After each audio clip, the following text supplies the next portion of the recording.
A billionaire once told his therapist a secret. He said he'd rather admit an affair than admit his net worth. Read that again. Rich people lie about money more than they lie about sex. Poor people hide their poverty. Rich people hide their wealth. Same shame, opposite direction. This is the wealth-shame gap, and almost nobody talks about it. Here's the twist. You'd think shame shrinks as money grows. It doesn't. It just changes shape. At the bottom, shame sounds like, "I can't afford that." At the top, shame sounds like, "Please don't tell anyone what I make." Different sentences, same silence. Financial planners see this every single day. Surveys on money conversations keep finding the same thing. People rank talking about salary as more uncomfortable than talking about death, more uncomfortable than talking about politics, more uncomfortable than talking about religion. Money beats all of them, and it gets stranger the higher you climb. Wealth researchers who study ultra-high net worth families report something wild.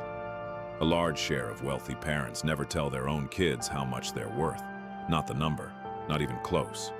Some children find out only after reading a will.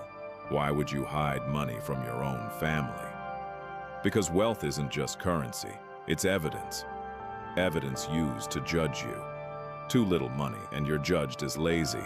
Too much money and you're judged as greedy. There is no safe number. That's the trap. So people build a second life, a quiet one. They downplay raises. They drive older cars on purpose. They avoid the topic at dinner.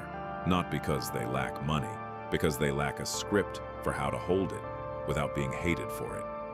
Meanwhile, on the other end, poverty shame gets weaponized in a different way. Studies on scarcity and decision-making found something counterintuitive. Financial stress doesn't just drain your bank account, it drains your brain's processing power. Researchers compared the mental load of serious financial worry to losing a full night of sleep. Every decision gets taxed by the same invisible tab running in the background. So the poor get told to just budget better, while running on a brain that's already operating at a measurable deficit.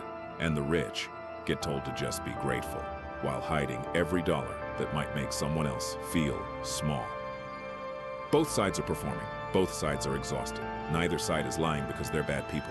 They're lying because honesty about money has a social price tag attached to it. Here's the part that should really bother you. This silence is profitable. Financial confusion keeps industries alive.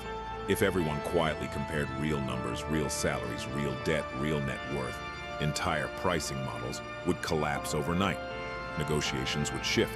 Salaries would compress upward for the underpaid and become impossible to hide for the overpaid. Silence isn't just personal, it's structural, it's protected. So who benefits from your shame? Not you. Every year, a percentage of employees who ask for a raise never do it. Not because they don't deserve one, because they don't know what their coworker makes. The person in the next cubicle could be earning 40% more for the same job. Nobody says a word. That's not modesty. That's a system running exactly as designed. So here's a question worth sitting with.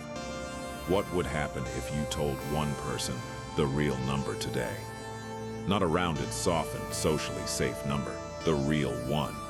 Most people flinch just imagining it. That flinch is the wealth shame gap, alive in your own chest right now. Hi, it doesn't care if you have $5 or $5 million. It only cares that you stay quiet, and every day you stay quiet, somebody else profits from your silence. So break it, even once, even with one person, because the gap doesn't close with more money.